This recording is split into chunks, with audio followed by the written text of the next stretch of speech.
Black community knows. Subscribe and press the like button.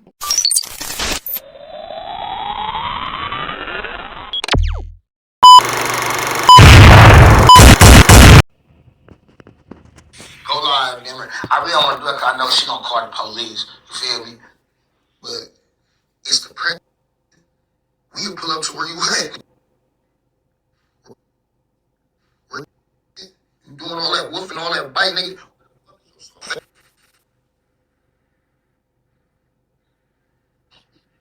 Okay, we got action.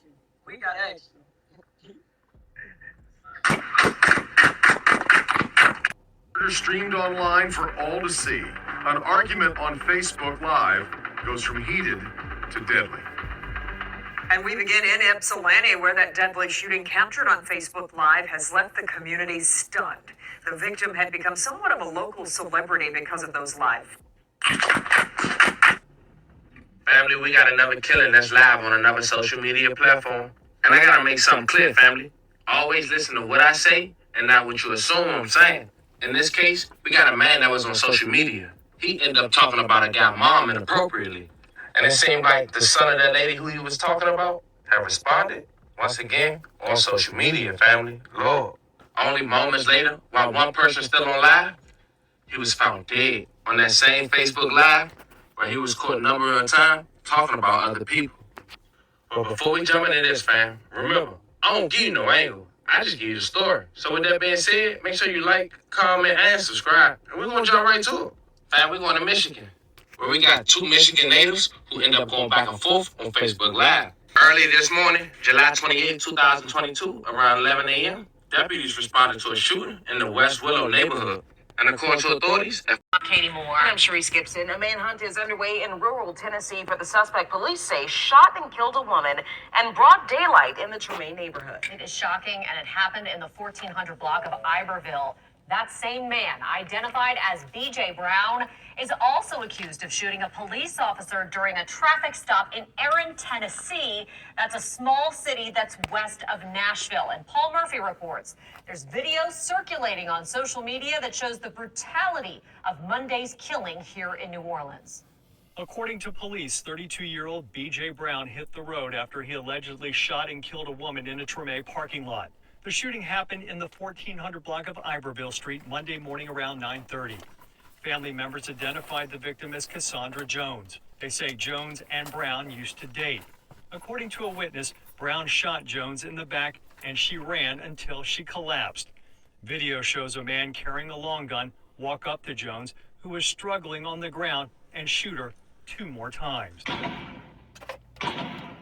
New Orleans actor and activist Amir Baraka saw the video.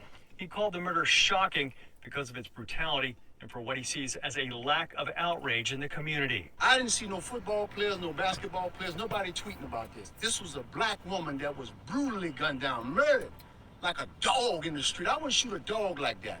And nobody said a word. According to police, while on the run, Brown shot a police officer in Erin, a small city in rural Tennessee.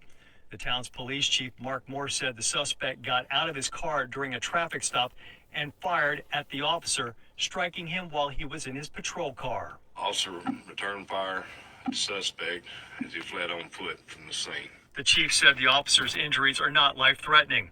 There are dozens of searchers now looking for Brown in rough terrain in a wooded area. And opens fire on a car at a busy gas station right in the middle of the afternoon. Incredible pictures here. ABC 13 reporter Shelley Childers is live from police headquarters with a closer look at this video and also a message from the gas station manager. Shelley? Gina, this gas station manager says no matter how much this happens in Houston, gun violence cannot be normalized. She is speaking out tonight in hopes of helping police identify and catch these suspects.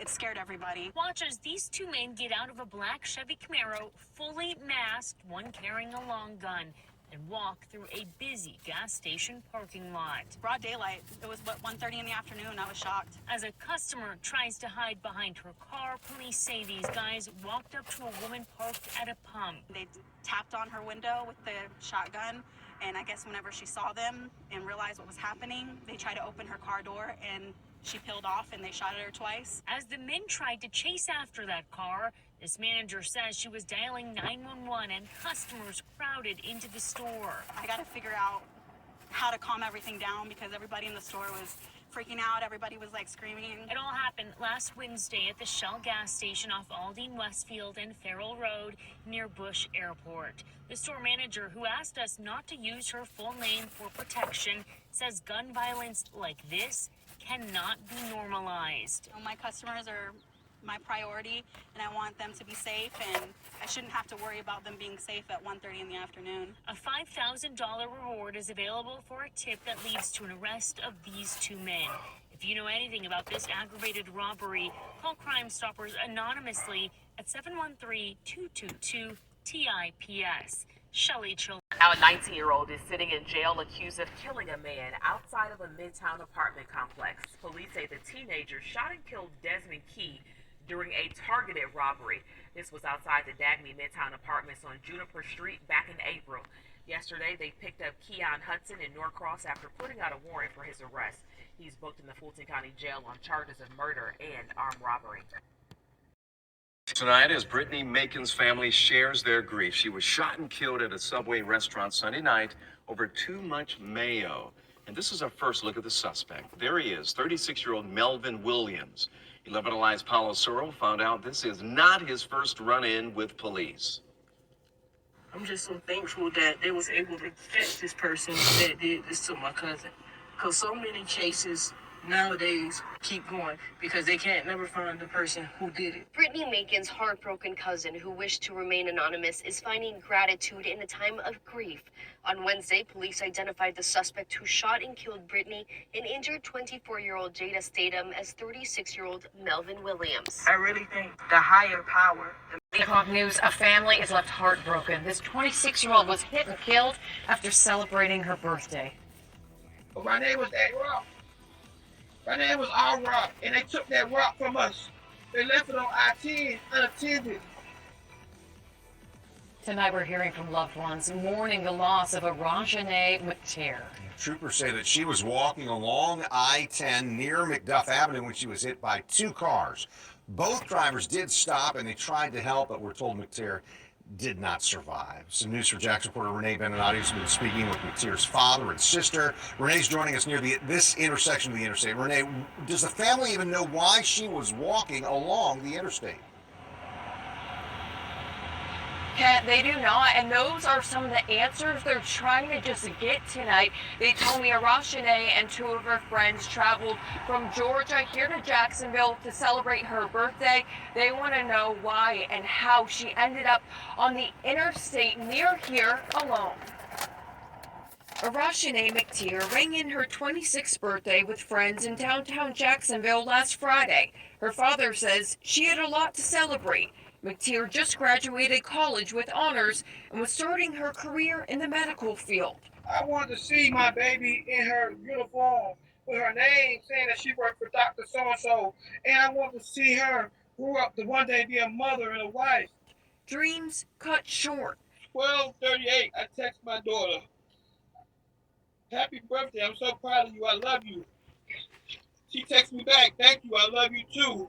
That's the last message I have in my phone. That's the last message I ever get in my phone. A Florida Highway Patrol report states McTeer was walking within the outside travel lane on I-10 when she was hit by two cars just before 3 early Saturday morning. Troopers say the two cars did stop and try to help. This FDOT camera footage capturing the aftermath. We just want answers in order to have an understanding of what could have led up to this. McTeer's Two brothers were shot and killed less than 4 months apart. I was just so torn up by that and the fact that his parents have lost both of their sons. Loved ones say 20-year-old Jelijah Barnes was killed in March. His brother, 21-year-old Jamarian Barnes, murdered just last week. News for Jax reporter Corley Peel joining us live from the South Point area near Bowden Road where Jamarian was killed. Corley, you spoke with the brothers' loved ones today. Family members say they have already been heartbroken, grieving Jelijah's death. Then last week, Jamarion was killed inside the shopping center where a memorial with balloons and flowers is now left. They say the most devastating part is the fact that no arrests have been made in either of the brothers' cases. Two brothers murdered 97 days apart. I don't think any parent could imagine just losing one child, but losing two in such a short time frame. It's horrible. It's heartbreaking. But we begin this Tuesday afternoon with breaking news. A Detroit woman killed in an apparent home invasion. It happened on the 9200 block of Minnock Street near Evergreen in West Chicago on the west side. Police say this break-in was not random. 7 Action News reporter Simon Shaquette live outside the 6th Precinct with the facts that may have led to this killing. Simon. Glenda, police are now telling us that one of the intruders was related to the victim, and it's very important to point out the victim may not have been the intended target. All of the parties seem to know each other. It's very possible that she was not the intended target. Like I said, everything is early right now. We just don't know enough. Police say 3 people are now in custody after a deadly shooting on Minnock Street. Neighbors and family declining comment as police continue to gather evidence and do interviews just after 2:30 p.m. We can confirm a woman in her 30s was shot and killed by one of 2 intruders. One of the 2, a cousin to the victim. Both 17-year-old boys who are suspects came in the home armed, and at some point the victim's husband chased down one intruder, shooting him and leaving him with critical injuries. The husband is also in custody. We're investigating him. We're investigating him on another homicide. A possible motive is still being pursued. During a press conference, the chief revealing the husband was himself wanted for a separate case of murder, leading to even more questions here. It's a very complicated situation. We don't know what led to this violence today. A very tragic loss of life for this 32-year-old female victim. Police are now focused on questioning those in custody. At the same time, they're asking for the public's help to hear from anyone who may know more about this case. Glenda, back to you. All right. From Detroit's west side this morning. That is where a shooting has taken the life of a 17-year-old and also injured 2 others. The shooting happened at the Glen Cove Apartments. This is on Detroit's west side. It's Fullerton near Telegraph and I-96 area. Nick Monticelli is there with the troubling information that you've learned as investigators are sharing that this appears to be a targeted incident.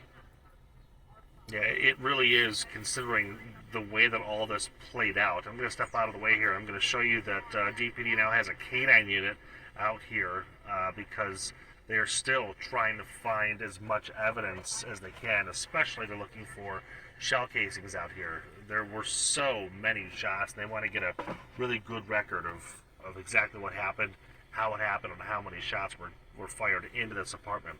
Now take a look at this video. You'll see here in just a moment that this is why officers think this clearly is a targeted attack, because the window of this apartment shattered out, and you can see all of the different bullet holes and the blinds there, which is an indication, again, that this wasn't just some random shooting. This was planned, as somebody or people, multiple people likely, either walked around the fence, scaled the fence to get into this apartment complex, knew which apartment to shoot in, and then started just opening fire through that window. Inside of that